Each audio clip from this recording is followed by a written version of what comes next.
Hi, this is Joe from Prep Agent, and you guys know me because I do a lot of real estate exam prep, but I wanted you to get to know me a little more, and I want to help people out who are past the real estate exam and ready to start their new career. And it just so happens I have a very good friend of 15 years, Mark's 15 years, right?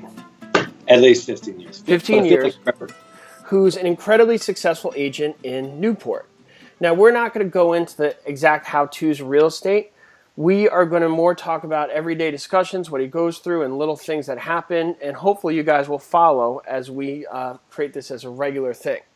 So first, let's get a little intro. Everybody knows who I am from the Prep Agent channel with all I do. But Mark, real quick intro, who are you? Hi, I'm Mark Todd, and I'm a broker associate here at Certerra Properties and with the Arduous Group, Arnell Estates. I am a realtor in Newport Beach, California, and that's in Orange County, Southern California. I've been selling real estate for about 15 years, and 10 years before that, I was a mortgage loan officer with a couple of different banks. And I got into real estate right before the crash because I kind of knew with all those loans that eventuality was going to come to a head. So I got out of the business and got into the real estate side thinking I'd do REO stuff. The REO stuff took a lot longer and was more difficult when it first happened than what I thought it would be. So I switched over to luxury real estate, and then I started pursuing the luxury real estate market and have done pretty well ever since. I've closed about 35 million this far in the 2017 year, which is May 8th, and so it looks like it's going to be another good year for me. So now you're in the luxury real estate, so you're where people want to be. But more importantly, the reason I have you here is because we know each other. And I want everybody to get that casual vibe and get to know us as people, not just me interviewing some guy who's going to lecture us and bore the crap out of us. Right? Yep. So that leads me to the next thing. So just so everybody knows, what we want to accomplish moving forward here is just give everybody a nice, easy way to understand the life of the real estate agent, good, bad, funny, serious, all the different aspects that come into your life as a Newport real estate agent. Sure. Yeah. Any thoughts? Okay. First of all, I guess the biggest thing is you got to get a nice car. Everybody thinks you got to get a nice car. So the funny thing is, let me interrupt you on this one real quick. I've known Mark for 15 years, and he actually helped me get going early on and actually did a loan for me way back when I had a tiny little income property that I think I got for 80 grand in East LA. I don't know if you remember that. Yeah, I do. Yeah. And one thing you told me, and I reminded you about this the other day when we were together, you said, I said, Mark, I don't have anything. I don't have flashcards. I don't have, flashcards, business cards, anything. And do you remember what you told me? Yes, I do.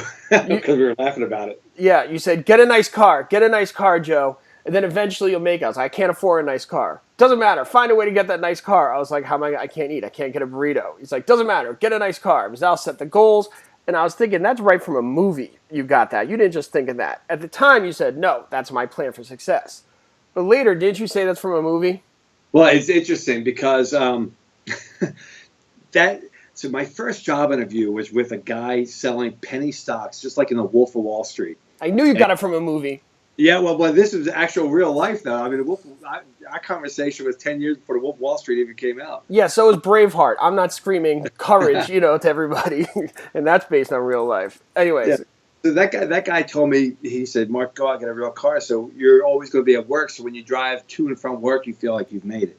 And so, my thought for you, being a new realtor at the time, is, look, Joe, no one knows the bed you're going to be sleeping in at night or the home you're going home to, but they'll know the car you're driving around to. And in Los Angeles, as you know, your car is an extension of your, unfortunately, I think, but your car is an extension of your personality to some degree, or your like, just like your Facebook, page. It's your image you're projecting out there. Now, I really don't believe you really need a great car to get started off. Well, I was about to say, as we got older, I won't disclose all of our ages just now, but as we got older, more mature, and as you became more successful, the irony is you modified that statement a little. You still say get a car and get a decent car, but at that time you were like, it's got to be like the nicest car, go all out on it. And when we spoke last week about it, you actually toned back on it, and I can hear it in your voice already. Like, you don't feel that somebody needs who just got their license needs to get the latest Tesla. Yeah, and you don't need that. I mean, honestly, so a lot of different things are like this. So I would have people when I first started off, I said, listen, why don't you just meet me at the property and then we'll go from there and I'll get in your car and I'll have a map and I'll navigate and you can drive. So this way I parked around the corner. They didn't know what car I was driving or not, but I met them at the first property and we would go out like that. And I tell them I'd buy lunch and that would pay for their gas or whatever. We work out something like that. But, as time goes on, especially with people not familiar with the neighborhood, they want you to be the expert on knowing the shortcuts to get here and there, and then go to these different houses. So eventually, you are going to need to put somebody in your car down the road. So, but I really don't believe you need that starting off. Like I used to just kind of say that, but there are ways of getting around it.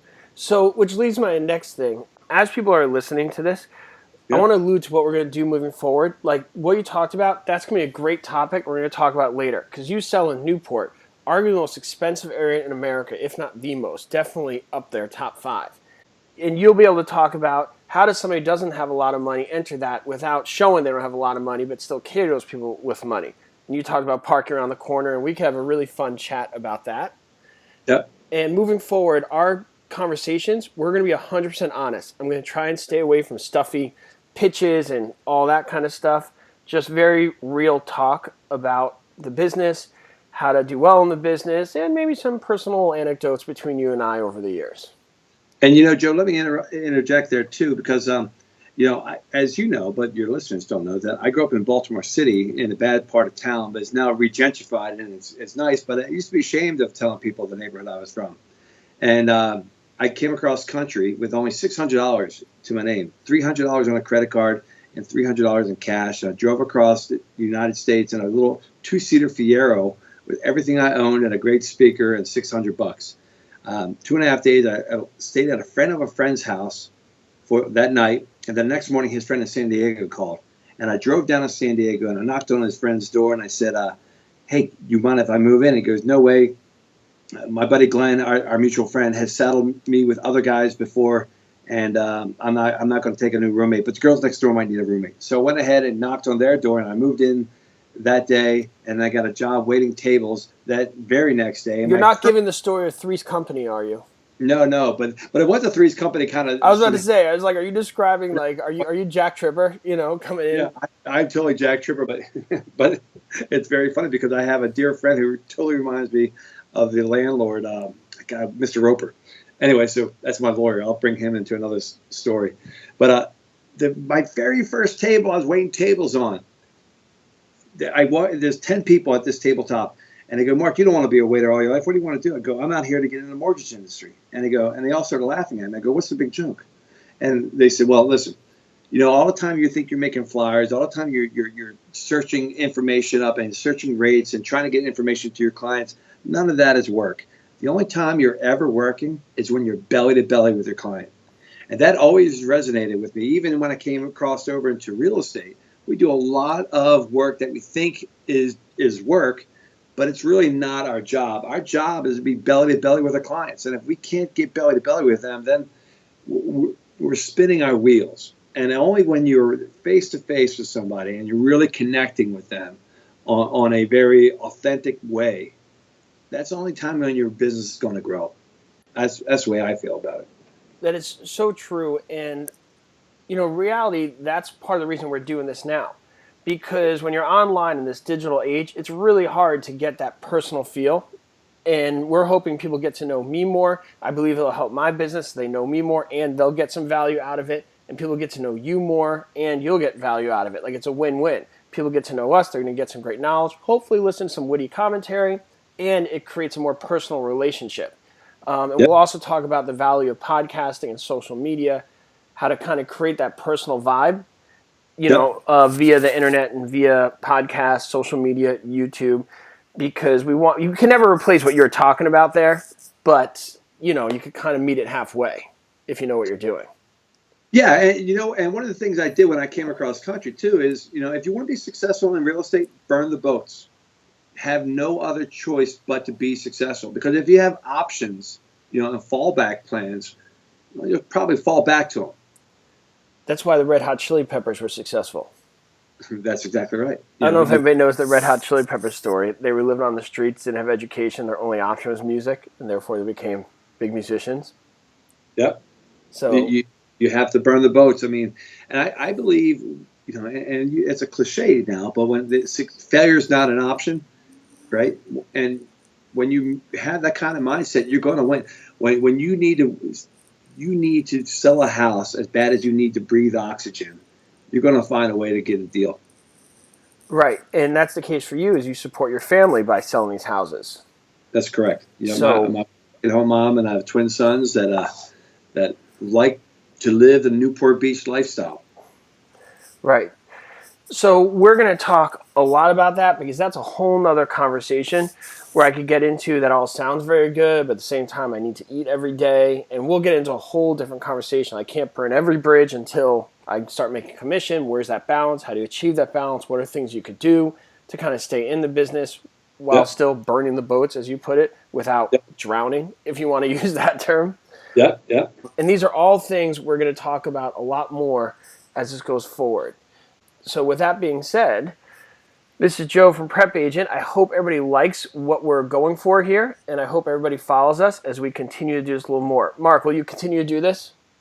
Joe, you know it. I love talking to you on a friend basis, and I love telling the story of how agents can make it in this business, because I see a lot of people spending money and other people getting rich off of poor agents that all they want to do is make a career, and people are making careers off of them.